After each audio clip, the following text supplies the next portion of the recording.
자, 이렇게 되자 정치인의 대표 입장도 묘하게 바뀝니다. 전에는 사실이라면 대법원장직 물러나야 된다라고 강하게 의혹에 방점을 찍었는데 억울하면 수사받아라 라고 얘기합니다. 들어보시죠. 서울중앙지방법원 송승용 판사가 조희대 대법원장에게 정문 일침을 가했습니다. 지난 대선 국면에서 이재명 대선 후보에 대한 이례적인 전무후무한 파기환송에 대해서 유감 표명을 해야 된다. 왜 그때 그렇게 이재명 후보의 선거법 파기환송을 번갯불에 콩 거먹듯이 빨리 해야 했는지 입장을 지금이라도 밝혀야 된다고 생각합니다. 억울하시면 특검에서 당당하게 출석해서 수사를 받고 본인이 명백하다는 것을 밝혀주면 될 일이 아닌가라고 조언을 드립니다. 의혹을 막 제기하다가 억울하다면 수사받아라 라고 입장을 밝혔습니다. 전현희 의원 같은 경우는 당 차원 의혹 제기는 아니었다라고 얘기합니다. 들어보시죠. 당 차원에서 제기를 한 의혹이 아니고요. 당 차원에서 거기에 대한 후속 조치나 대응 조치나 이런 것은 현재 검토한 바는 없습니다. 국민들의 의구심을 해소하는 차원에서라도 그 사안에 대해서 수사가 필요하다. 이런 게 이제 현재 당내의 전반적인 입장입니다. 대법원장 수사는 받아라. 하지만 당 차원의 의혹 제기는 아니었다라는 얘기 같아요. 그리고 만났는지 안 만났는지는 중요하지 않다라고 합니다. 근데 왜 그때는 이렇게 의혹 제기를 하셨을까요? 들어보시죠. 제가 제보 받은 거고요. 제가 지난번에 제보 받았어요. 4월 7일인가 4월 10일인가 15일인가 조희대 대법원장하고 자우상위원이랑 그다음에 김치식이랑 한덕수와 목적 대의원님하고 점심을 먹었다 이러지. 그 자리에서 조희대로 그런 말을 했다는 거야. 이재명이 사건 대법원에 의혹 위한 대법원에서 처리해서 알아서 처리한다. 그런 얘기 했다면서요. 이게 사실인지는 모르겠으나 이게 녹취로 나와 있잖아요. 조희대 대법원장의 발언 내용은 가히 충격적입니다. 이재명의 사건이 대법원에 올라오면 대법원에서 알아서 처리한다라고 했다고 합니다. 이 제보 내용이 사실이라면 대법원장 스스로가 사법부의 독립재판의 공정성을 훼손한 것을 넘어서 내란을 옹호하고 한덕수에게 정권을 이양할 목적으로 대선판에 뛰어든 희대의 사건입니다. 진위가 정확히 밝혀지는 것이 좋겠다 하는 생각이 드네요. 서영교, 부승찬 두 명 의원의 개인 차원의 확인되지 않은 의혹 제기였을까요? 아니면 당정 간의 교감대 하에 대정부 질문에서 저렇게 의혹을 본격적으로 제기하기로 마음을 먹은 걸까요? 국민들 보시기에 달린 것 같습니다.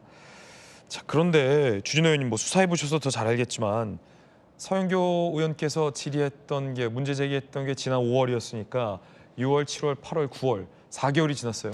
4개월이면 드루킹 사건도 규명해낼 만큼 충분한 수사 기간이지 않습니까? 네. 드루킹 특검도 한 2개월인가 수사하고 다 밝혀내지 않았어요? 네, 맞습니다. 그리고 이게 지금 의혹 내용 자체로 좀 황당한 내용이고요. 저기에 지금 그 한덕수 전 총리와 조희대 대법원장과 만났다는 사실을 딱 국민들한테 밝힘으로써 저 허위 제보의 신빙성을 확 실은 거거든요. 만났는지 안 만났는지 중요하지 않다는 게 그게 무슨 말입니까? 이것은 만났다는 사실이 가장 핵심적인 의혹 내용인 거예요. 만나지 않았다면 무슨 텔레파시로 서로 재판 얘기를 할 수는 없는 거지 않습니까? 근데 지금 입장 나온 걸 보면 조희대 대법원장이나 한덕수 전 총리나 두 분 다 서로 친분이 없고 만난 사실 자체가 없다라고 했습니다. 예. 굉장히 강력한 사실관계를 표명한 거고요. 상식선에도 어긋나는 것이 조희대 대법원장과 한덕수 총리는 다 경호 대상이거든요. 경호원들이 수십 명이 가게 되고 그 경호원들의 경호 작전을 조율하기 위해서 경찰이나 이런 일반적인 작전 수행이 필요하거든요. 그러면 한두 사람이 이게 관여돼서 만날 수 있는 게 아니에요. 그런데 그런 명백한 정황이나 사실에 대해서도 묻고 따지질 않는 겁니다. 그냥 무조건 대법원장 쫓아내야지, 대법원장 무조건 공격해야지, 이런 악의에서 비롯된 것이고요.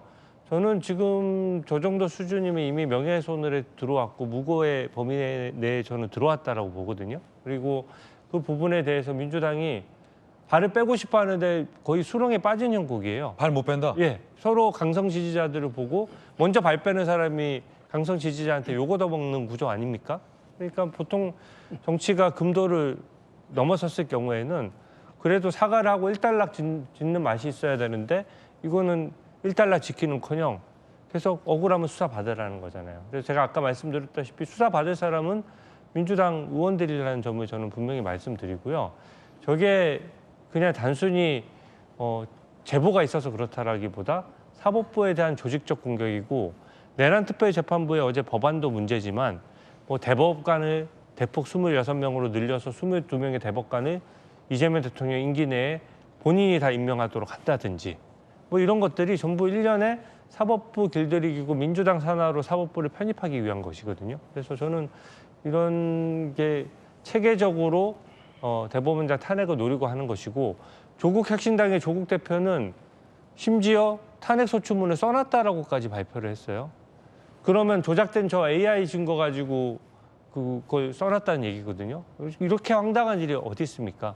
자꾸 대법원에서 선고를 한 거 가지고 빨리 했다고 문제를 삼는데 애초에 1년 내에 끝내야 될 재판을 2년 예. 넘게 한 것이 비정상입니다. 비정상적인 상황을 하고 여야가 모든 국회의원들이 그 공직선거법 위반 사건 중에 이재명 당시 대표에 대한 사건만 유일하게 남았거든요. 오히려 형평성이 떨어지고 평등 원칙에 반하니까 대법원에서 그 사건에 대해서 법과 원칙에 따라 선고를 했는데 결국은 이재명 대통령 유죄 줬으니 보복하겠다는 것밖에 안 되기 때문에 이 부분은 민주당에서 빨리 바로 잡으시기 바랍니다. 네, 수사가 이어지니 저 목소리가 누구 목소리인지 좀 드러났으면 좋겠습니다. AI인지 아닌지 여부도 경찰 수사로 좀 밝혀져야 될 것 같은데요.